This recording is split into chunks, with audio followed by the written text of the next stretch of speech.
Hi, I'm Dr. Russell Friedman. I'm here to talk to you about QSM3. Today, we are going to talk about hitting resistance, hitting the ball out of the park. Chiropractic for a long time has spent a lot of time on understanding the rules of biomechanics.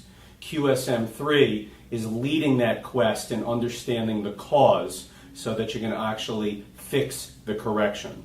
So what we see is we have trauma, the body misaligns, it then goes off center, it collapses under gravity, which spirals and twists, and the QSM3 correction is about undoing that spiral, lifting the person out of that, and releasing the body, not moving the bone, not the articular model, but a vitalistic model that actually releases the compression of the body and restores two things, orthogonality and tensegrity. And when you take care of those things and work synergistically with the body, meaning releasing it in the direction towards orthogonality and not just pushing a bone, but allowing it to release because the body's made like a spring, then guess what happens? The body is more stable, it's more relaxed, it's a better correction, and that's what we're going to show you today.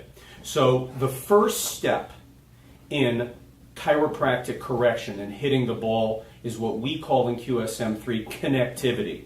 Connectivity means your body as the doctor, as the batter, it's very similar to a baseball swing, as we have a number of things that occur. Connectivity means the foot comes forward. That is the plant, as in hitting the baseball swing. The second thing that happens is hip explosion in a swing. Well, we have the body mass coming forward.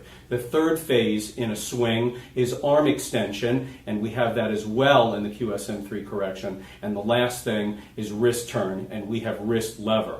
So it is foot planting, it is then hip explosion, then it is arm extension, and then it's wrist turn. And putting those four things together creates doctor connectivity that allows most power with least effort because we're using the mass of the body and arm extension all the way out. But there's one piece that we don't work on in chiropractic, and that is how to connect with the resistance, how to hit the ball against the bat at the exact right angle. And when you hit it at the right angle, you actually have different tones. So there are different pathways, will have different tones. Some will double click, some will be light, some will be deep, and it's those superficial, intermediate, and deep resistant pathways of the myofascial envelope that we have to release.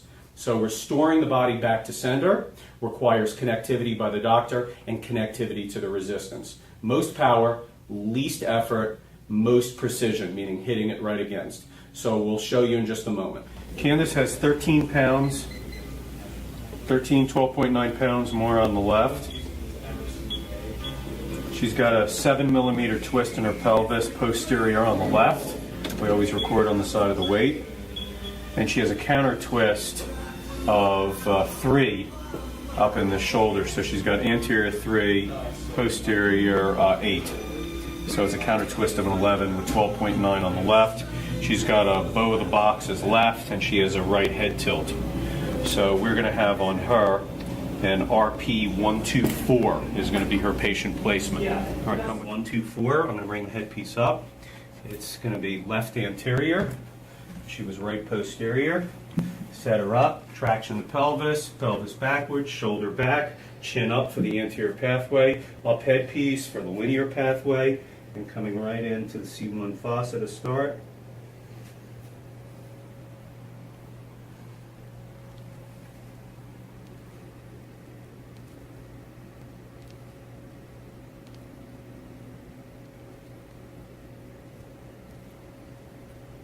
And it's clear.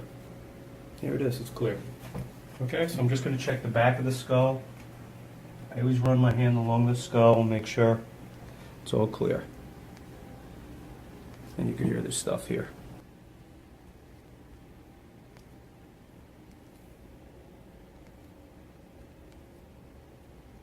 Okay, good. Not very loud, they're small tones, superficial pet. So ideal correction would be to have the person on the right side, okay? But we're at a pound, we're at 1, Twist is a -2. The head's 100% balance, and she's right on the post. You can see it from here. She's got a pound off. I may go in there and just tap that one more time because she was 12 pounds off. So she should settle. Thanks for joining me today. I'm Dr. Russell Friedman. Remember, a correction, just like a baseball swing, is a flowing, dynamic process that we call in QSM3 connectivity. High power, least amount of force, least amount of effort, and a whole lot of connectivity, a whole lot of precision, meaning hit that resistance, and that is by changing the angle at which you come in at, okay? Very good.